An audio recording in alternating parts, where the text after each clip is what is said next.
Ghosts in the White House, a haunting legacy. The White House is more than just a symbol of power. It is a living monument steeped in history and mystery. Despite all the modern security measures guarding the nation's most famous residence, nothing can keep out the restless spirits that haunt its rooms. Over the centuries, these spirits have become woven into the fabric of the White House itself. Whispering voices, phantom figures, and eerie encounters that have left even the most skeptical guests and residents unnerved. The first reported ghost sighting dates back to the late 1700s, when the White House was still relatively new. John Adams, the second president of the United States, his wife, Abigail, were among the first residents to experience the strange occurrences. The White House was then surrounded by small settlements along the Potomac River, where life and death mingled freely. Disease, war, and the harsh realities of frontier life meant that death was ever present.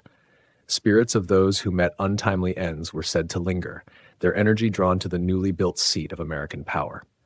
During the Adams' stay, from 1797 to 1801, Abigail Adams took to using the East Room for laundry, as it was bright, spacious, and often filled with sunlight.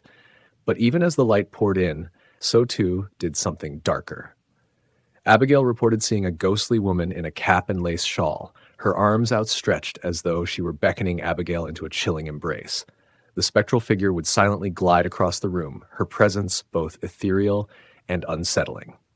Though she never spoke, her silent plea for recognition was palpable, leaving Abigail with an unshakable feeling of being watched. As the years passed, more ghosts claimed the White House as their eternal home. One of the most famous is David Burns, a wealthy landowner who once owned the land where the White House now stands. When the government purchased the land from him, Burns begrudgingly handed it over, but perhaps not completely. His voice has been heard echoing through the Yellow Oval Room on numerous occasions, always introducing himself with the ominous declaration, "I'm Mr. Burns." Both a security guard and a White House seamstress reported hearing his disembodied voice, though they never saw his figure. The words, spoken in a deep, resonant tone, sent chills down their spines, as if Burns was reminding the living of his unwillingness to fully relinquish control. Ghostly visitations from former presidents are not uncommon, and few rooms in the White House are as notorious as Andrew Jackson's former bedchamber, the Rose Room. Jackson was known for his fiery temper in life, and it seems that even death hasn't mellowed him. During the Lincoln administration, First Lady Mary Todd Lincoln became deeply invested in spiritualism, turning to seances in a desperate attempt to communicate with her deceased sons. However, instead of finding comfort, Mary found herself at odds with a more sinister presence, the spirit of Andrew Jackson. She reported hearing his angry mutterings and the sound of heavy footsteps pacing the room late at night. Jackson's ghost was said to be so volatile that it disturbed not only Mary, but also others who dared to sleep in the Rose Room. Yet no ghost is more famously associated with the White House than that of Abraham Lincoln. His tragic assassination left an indelible mark on the nation, and many believe his spirit lingers due to his unfinished work and the immense weight of the Civil War that still clings to the country. Lincoln's ghost has been spotted by numerous residents and guests, making him the most frequently seen spirit within the White House walls. Grace Coolidge, wife of President Calvin Coolidge, was among the first to encounter him. She described seeing Lincoln standing by a window, his face etched with sorrow as he gazed out over the former battlefields beyond the Potomac. It was as though he was still searching for answers, haunted by the decisions he made during the war. Eleanor Roosevelt also felt Lincoln's presence while working late into the night in the Lincoln bedroom. Though she didn't see him directly, she often sensed a heavy, brooding energy in the room, as if Lincoln was silently observing her from the shadows. The sense of melancholy and unfinished business hung in the air, making the room feel colder and darker than the others. Many believe that Lincoln's spirit is bound to the White House because of the abrupt and violent end to his life.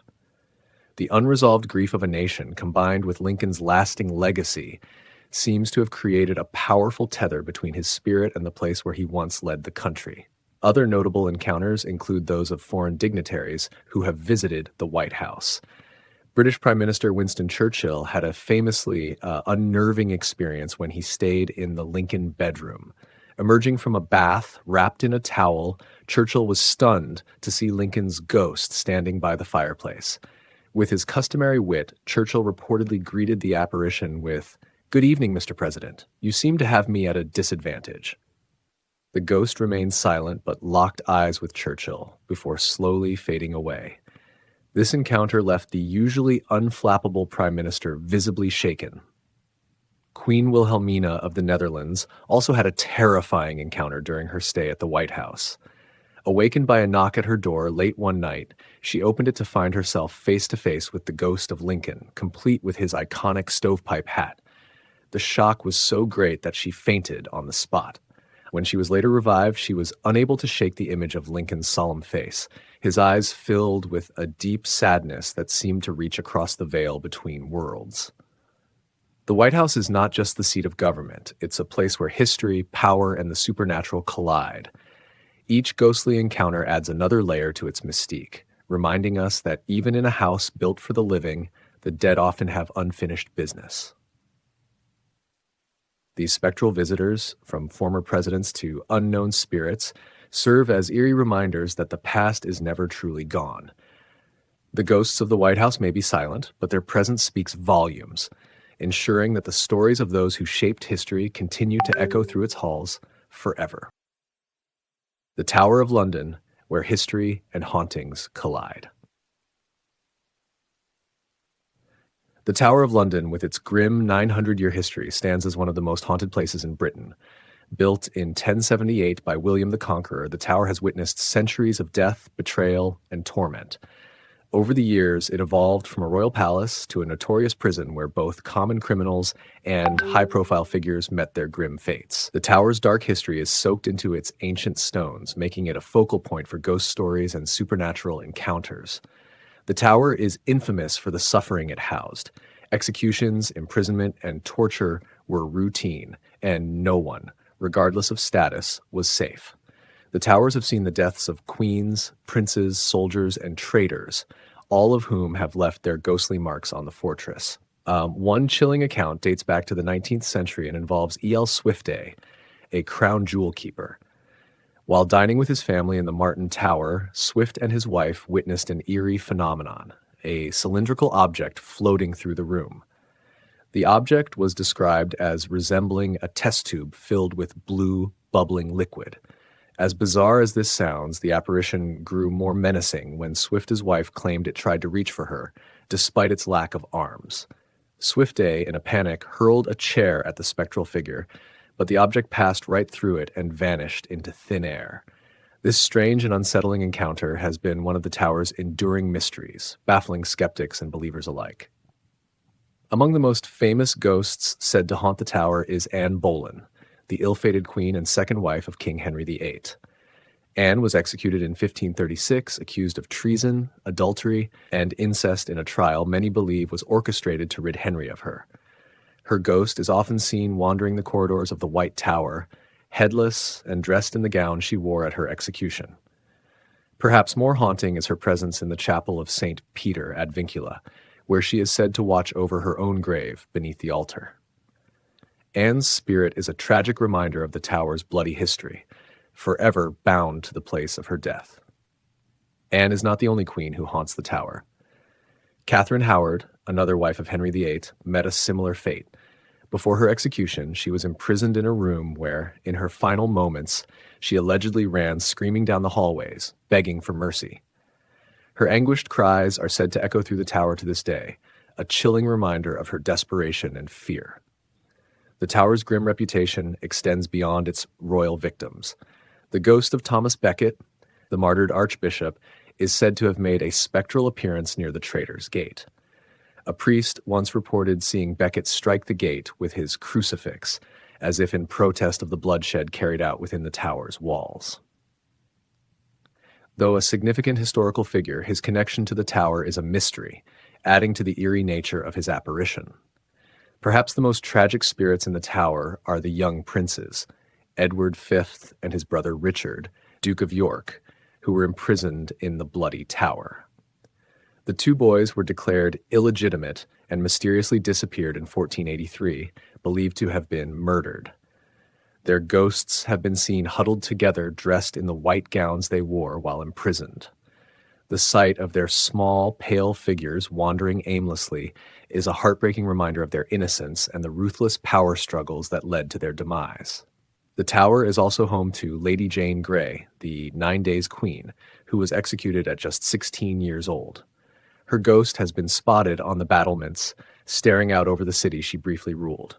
Her presence is often accompanied by a sense of deep sorrow, as if she is reliving the brief and tragic events that led to her untimely death.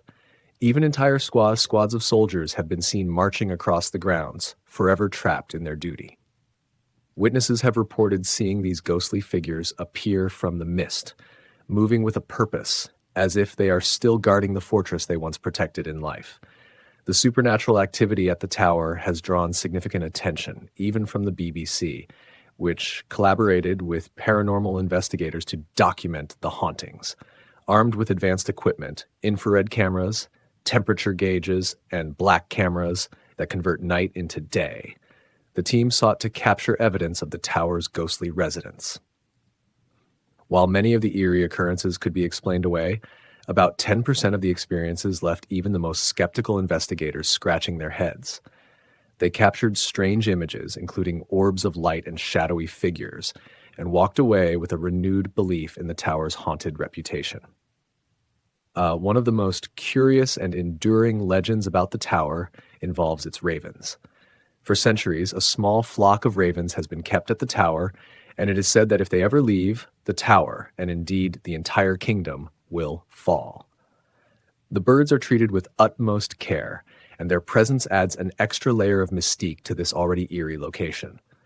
The Tower of London is a place where history and the supernatural are inseparably intertwined. Its walls have seen the rise and fall of kings and queens, the betrayal of innocence, and the cruelty of power. The ghosts that remain are not just echoes of the past, they are reminders of the very human stories that played out within its stone walls, stories of ambition, fear, suffering, and ultimately death. Each ghostly encounter tells a tale, ensuring that the tower's dark legacy will never be forgotten. The shadow by the door, a tale from the Night Watch. I want to be clear, I can't reveal the exact location where this happened. Let's just say I work at a correctional facility in a small rural town, somewhere deep in the South. To protect the privacy of my colleagues and myself, I won't fully describe the layout either. But imagine this. The building is designed like a flower, with each petal being a different section for inmates and the center representing the control tower. From that central hub, we monitor every section through reinforced windows, and there's a narrow walkway encircling the tower, allowing us to get a closer look when needed. The walkway also serves as the only way in and out of the tower, and it's lined with one-way mirrors that let us see the areas below without exposing ourselves. I work the night shift from 7 p.m. to 7 a.m., prime ghost hours if you ask me.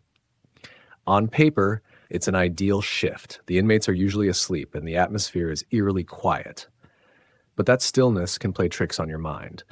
There's a fine line between peace and tension in those dark hours. My first night in the tower, my training officer stepped away for a quick bathroom break, leaving me alone for a few minutes. I paced the walkway, peering into each section, getting used to the silence when something caught my attention. A shadow slid past the tower door. Assuming it was my training officer returning, I buzzed the door, but no one entered. Confused, I heard him over the radio calling from the far side of the facility, asking for someone to grab a key for the lobby door. I glanced up at the mirrors, expecting to catch someone hiding in a blind spot, but there was nothing. Just that oppressive emptiness that fills every corner late at night. At first, I chalked it up to my nerves. It's easy to imagine things when you're stuck alone in a small room for 12-hour shifts, especially when the only company you have are your own thoughts. But the shadow kept appearing, every few weeks, like clockwork. Each time, it moved the same way, lingering at the edge of my vision, slipping past the door, then vanishing. The longer I worked there, the less it felt like a trick of the mind. I began to take it seriously after the shadow grew bolder, appearing more frequently. Some nights, I'd stand there for minutes at a time, staring at the door, waiting for it. I'd walk right up to the door, peer outside, and yet there'd be nothing, just that heavy sense of being watched. I started asking around, curious if any of the other officers had seen it. That's when I learned the backstory, whispered from one shift to another, like a ghost story passed down through generations. Years ago, a young inmate took his own life after receiving a letter from his girlfriend. Apparently, she'd cheated on him, and the news broke him. He hung himself in his cell before anyone could intervene. Ever since, officers working the night shift in the tower have reported seeing the same thing, a tall, shadowy figure drifting near the door, sometimes even blocking part of the window. Some call it the Walker, but no one really talks about it openly. It's more of a shared secret, something everyone knows but few acknowledge. At first, I thought it was cool, even intriguing. After all, how many people can say they work with a ghost? But things took a darker turn when I started seeing the shadow outside the jail. It wasn't just confined to work anymore. It began following me home. I first noticed it when I was with my girlfriend, who also works as an officer at the facility. We keep our relationship discreet for obvious reasons, but every time we're together, especially when we're at the jail, that shadow seems to be lurking. I'd catch a glimpse of it out of the corner of my eye, standing by a door or watching us from across the room. The real trouble began when the sightings grew more intense. It was no longer just a fleeting shadow in my peripheral vision. I'd see it for longer periods, like it was deliberately making itself known. One night, while leaving the facility after a shift, I felt an icy chill run down my spine. Turning back, I could swear I saw the shadow standing by the fence just outside the reach of the security lights. It was taller than I remembered, its form darker and more defined, like it was solidifying with each sighting. My girlfriend started feeling it too, an uneasy presence, always close but never fully visible. Sometimes, even at home, we'd hear faint footsteps or sense movement in the shadows of our apartment. I've dealt with rowdy inmates, tense standoffs, and the usual stresses of working in a high-security environment, but this is different. It's like the shadow is no longer just a ghostly remnant of some tragic past. It feels aware, almost sentient. We've talked about it, trying to make sense of what's happening. Is it the same spirit from the jail somehow attached to us? Or has our constant proximity to such dark energy drawn something else, something more malevolent, into our lives? I'm not sure what this shadow wants, but it's getting harder to ignore. Even my fellow officers, the ones who've worked here for years, have started to warn me. Keep your distance, don't engage. They say the shadow isn't dangerous if you leave it alone, but once it starts following you, it doesn't stop. I've heard stories from other shifts about officers who quit suddenly, refusing to ever step foot inside the facility again. Some say it's just the stress of the job getting to them, but those who've seen the shadow know better. The truth is, I don't know what's real anymore. Is this just a psychological byproduct of working in a place surrounded by misery and death, or is there something genuinely supernatural at play? All I know is that the shadow is real to me. It watches, it waits, and it seems to be getting closer. And the worst part? There's no escape, not when the shadow has decided that you're worth following, even beyond the walls of the jail. The Phantom in the Shadows, a chilling encounter. It was a scorching afternoon in late July when my young niece Clara came to visit us in our modest countryside home in Willow Springs. The power was out that day, so we decided to cool off by spending some time in the pool. Clara was just 3.5, full of energy and joy, splashing around in the cool water while the sun beat down. After a while, I went to pick up some drinks and ice for everyone while my wife stayed behind to watch Clara. When I returned, the air was thick with an unsettling tension. My wife had an odd look on her face as she came to me. "Clara says a mean man tried to kick her," she whispered. My first thought was that maybe Clara was just imagining things. After all, kids her age often come up with wild stories. But the seriousness in her eyes made me take a second look at the situation. My wife told me she'd left Clara alone in the living room for just a moment while she went to the restroom. When she returned, Clara was visibly shaken, insisting that a tall, shadowy man had appeared and tried to kick her. I picked up Clara, trying to comfort her as we walked through the house together, the darkened rooms feeling heavier than usual. "Let's get rid of that mean man," I told her reassuringly, though I could feel a chill creeping up my spine. As we went from room to room, Clara remained quiet until we reached the living room. Her small hand gripped mine tightly as she pointed toward two specific spots in the room. "There, and there," she said in a hushed voice, her eyes wide with fear. I crouched down to her level and asked softly, "Is he still here?" Clara looked up, scanning the ceiling and then the corners of the room, her little face scrunched in concentration. After what felt like an eternity, she shook her head. "No, he's gone." Together, we repeated a demand for the man to leave and never return, her voice trembling as she echoed my words. About an hour later, we were back outside in the pool, and Clara seemed to have calmed down. But then, as she got out of the pool to grab a ball near the garden gate, she froze in place, her whole body stiffening like she'd seen a ghost. Her eyes locked onto something near the fence, and before I could even react, she let out a terrified scream, bolting back toward me. "He's on the fence now! He's trying to scare me," she cried, her voice quivering with fear. My heart raced as I grabbed her, shouting out, "Tell him to go away." Clara mustered up all her courage and turned back toward the fence, yelling, "Go away." Her voice cracked, but in that moment she seemed to gather some strength. Suddenly, her tense body relaxed, and she collapsed into my arms, shaking but no longer hysterical. My wife and teenage son had been just a few feet away when it happened, and the look on their faces told me they'd felt the eeriness of the moment too. "That was creepy," my son muttered, his voice barely above a whisper. Afterward, I tried to probe Clara for more details. "Where did he go?" I asked gently. She pointed to the small storage shed attached to our house. "He went into that other house," she said, referring to the shed as if it were a separate building. Her words sent a shiver down my spine. When Clara's mother, my niece, came to pick her up later that day, we relayed the story to her. She looked genuinely stunned. Clara had never mentioned imaginary friends or anything like this before. The more I thought about it, the more disturbed I became. That night, unable to shake the uneasiness, I took out my phone and started snapping photos of the living room, the exact spots Clara had pointed to earlier. I didn't expect to see anything out of the ordinary, but the next evening, as I reviewed the pictures, something in one of them made my blood run cold. Among the series of clear, crisp images, there was one blurry shot, taken near the doorway, Clara had been so afraid of. I almost deleted it out of habit, but something made me zoom in. My heart skipped a beat as I stared at the screen. There, in the distorted pixels, was what appeared to be the face of a man. His features were oversized, or maybe just closer than they should be, giving the image a grotesque, unsettling quality. I showed the picture to my wife and several friends. Most of them saw it immediately. A face, almost too clear for comfort, leering out of the shadows. I tried to view it on my computer screen, but strangely, the face only seemed visible on my phone. The more I thought about it, the more memories of strange occurrences in our house began bubbling to the surface. There had been unexplained noises, like distant whispers or faint knocking sounds late at night.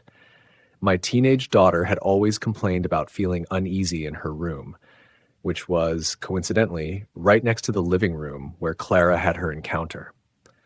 A couple of years ago, when we first moved in, someone took a picture of my son on a family member's old phone. The picture showed him standing next to what looked like a skeleton figure. We all laughed it off as a trick of the light or a glitch, but no one could explain how it got there. The phone that took the picture was destroyed in a rainstorm, so the image was lost to us forever. But now, thinking back, I wish I had it as proof.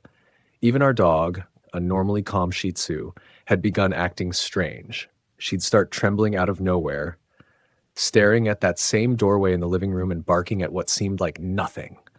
One night, she jumped onto our bed and let out a chilling scream. Not a bark, but an actual scream, directed at the doorway leading to our bedroom. The weirdness didn't stop there. A few nights later, we decided to repaint the room that always gave my daughter the creeps. While rearranging furniture, my wife and I noticed something off. We had moved a filing cabinet out of the closet to make space, but when we went to put it back, the drawers were facing the wrong direction. Somehow it had been turned around without either of us touching it. My wife, normally a skeptic, turned pale.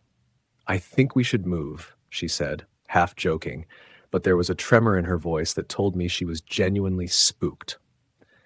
Now, every time I walk through the house, I can't shake the feeling that something or someone is watching. And after what Clara saw that day, I can't ignore it anymore.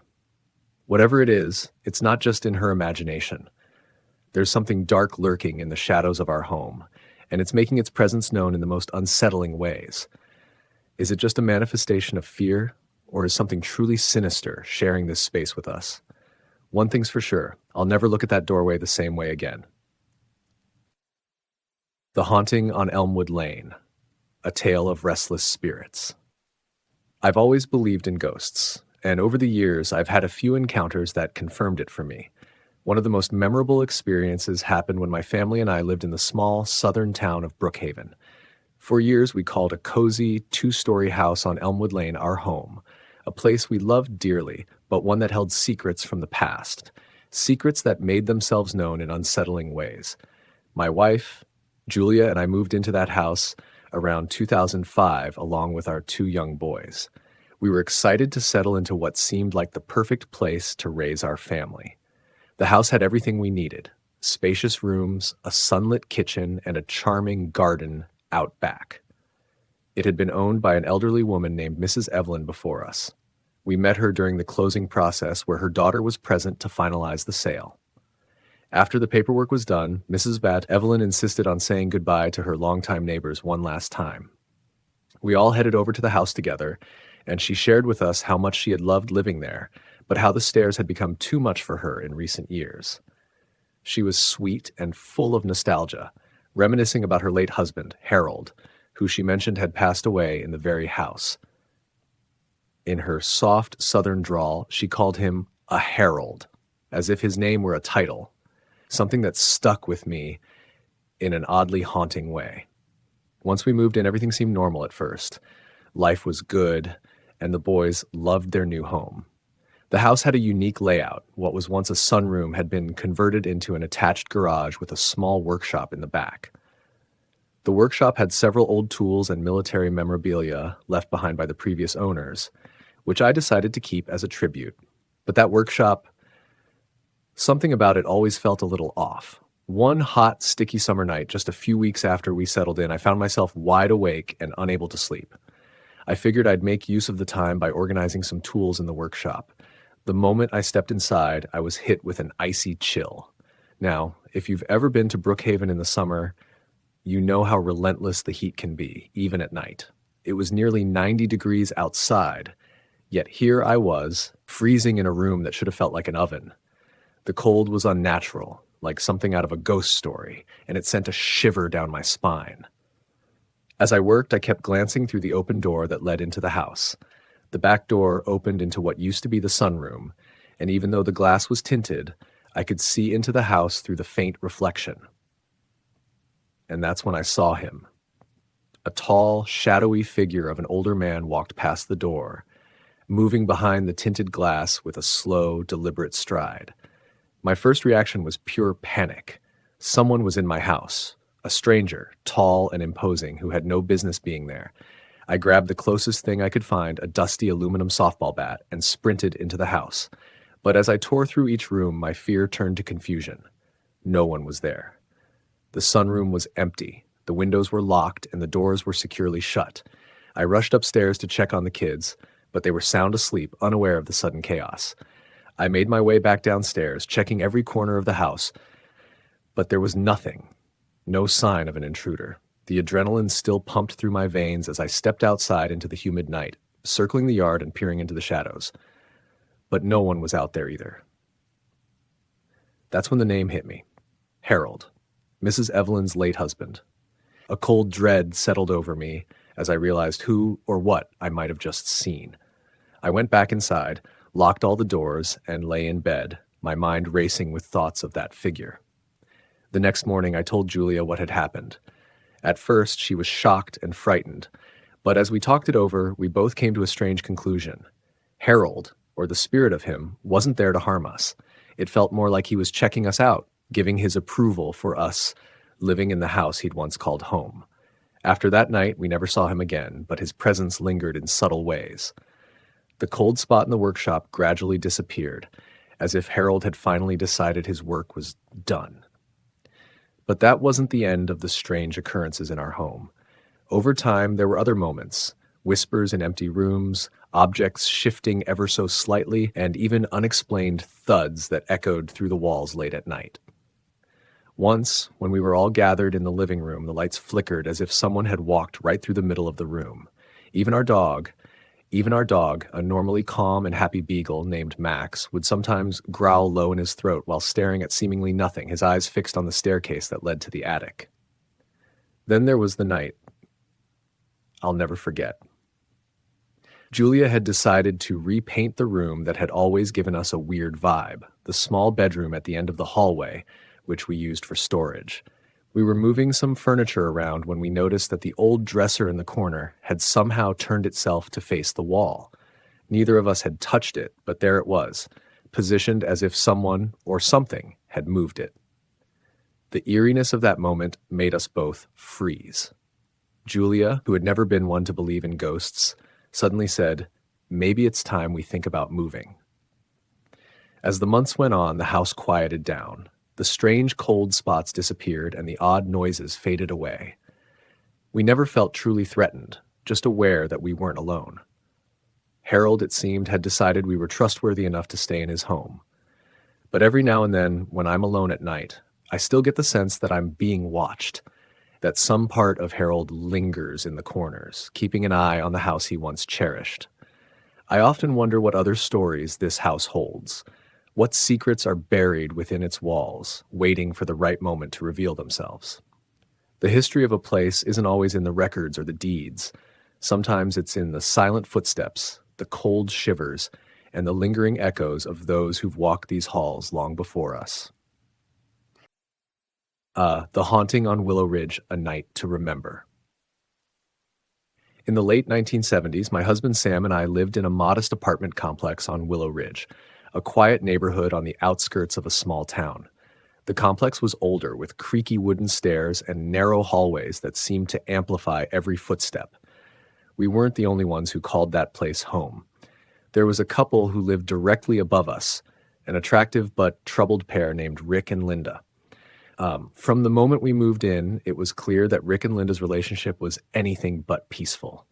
Arguments and shouting matches were a regular occurrence, sometimes lasting late into the night. The walls were thin, so we could hear every word. It wasn't long before we learned that their fights often involved a snub-nosed .38 pistol that Rick kept hidden in their bedroom. On more than one occasion, we heard Linda threaten to use it, and we feared that one day things would go too far. That day came on a stormy autumn night. The argument upstairs started as it always did, raised voices followed by slammed doors and angry footsteps stomping across the floor. But this time it escalated. There was a loud crash, followed by a gunshot that echoed through the building like thunder. My heart stopped as I heard a heavy thud directly above us. I rushed to the window just in time to see Rick's lifeless body crash onto our porch, right in front of our door. I screamed for Sam, and within minutes the police had arrived. Linda stood on the balcony, her hands trembling as she clutched the gun. She claimed it was self-defense, and despite the gruesome scene, no charges were filed against her. After the tragedy, Linda became a shadow of her former self. Her once confident demeanor gave way to paranoia and fear. She would tell anyone who'd listen that Rick's ghost was haunting her. She claimed to see him everywhere, standing at the foot of her bed, lurking in the hallway, even climbing up the outside walls to peer into her bedroom window. It wasn't long before she packed her belongings and disappeared without a word, leaving the apartment vacant and filled with an eerie silence. Life slowly returned to normal, or so we thought. About 6 months after Rick's death, we hosted a small gathering for some close friends and family. Among them was Sam's uncle, Henry, who had been legally blind since his early teens. It was a late summer evening, the kind where the air is thick and humid, almost suffocating. Just as the party was winding down, a sudden thunderstorm rolled in. The sky turned pitch black, and within minutes, lightning was flashing across the sky, followed by deafening claps of thunder. The storm was brief but intense, with rain pounding against the windows and wind howling through the trees. When the storm finally passed, the atmosphere had changed. The laughter and chatter from earlier were replaced by an uneasy silence. Our guests began to gather their things, ready to head home. Sam and I walked everyone to the door, but when I tried to open the screen door, it wouldn't budge. Something was blocking it, but no matter how hard I pushed, it wouldn't move. Confused, I peered through the glass, but there was nothing visible that could be causing the obstruction. After several attempts, I finally forced the door open and stepped out onto the rain-soaked porch. That's when I saw it, a sight that still sends chills down my spine to this day. Although the entire porch was drenched from the storm, there was a perfectly dry spot right in front of our door. And it wasn't just any dry spot, it was in the unmistakable shape of a human body, lying in the exact position where Rick had fallen the night he was shot. The dry outline had a defined head, torso, arms, and legs, as if someone had been lying there, shielding the ground from the rain. I gasped and took a step back. Our guests, curious about my reaction, came outside to see what was wrong. They stood in stunned silence, unable to comprehend what they were seeing. Even Uncle Henry, who couldn't see it himself, knelt down and ran his hand along the dry patch. The look on his face said it all. He could feel the shape, and it left him speechless. From that night on, strange things began to happen in our apartment. Footsteps echoed through the empty rooms at night, doors would creak open on their own, and the temperature in certain areas would drop suddenly, as if someone invisible were standing nearby. I would often hear faint whispers in the dead of night, whispers that seemed to come from the very walls themselves. Our lights would flicker for no apparent reason, and objects would move from one spot to another without anyone touching them. It was as if Rick's spirit was still there, restless and unwilling to move on. One evening, I was home alone when I heard a loud bang coming from the kitchen. I ran in to find all the cabinet doors wide open, as if someone had forcefully swung them outwards. My heart pounded in my chest as I stared at the empty kitchen, half expecting to see Rick's ghost standing there. But the room was empty, except for the heavy, suffocating feeling of being watched. The final straw came when our son, who was only 7 at the time, woke us up in the middle of the night, saying there was a man standing at the foot of his bed. He described the man as tall and wearing old-fashioned clothes, exactly how Rick looked in life. That was enough for Sam and me. We decided it was time to move, and within a few months, we left that apartment for good. I've often wondered what became of that place, whether the new tenants experienced the same chilling events we did. The memory of that dry spot on the porch and the eerie occurrences that followed still haunt me. I'm convinced that Rick wasn't ready to leave this world, that he felt wronged by his untimely death and was determined to make his presence known. Even now, years later, I sometimes think about that stormy night and the ghostly figure that might still be lingering on Willow Ridge, waiting for someone to hear his story.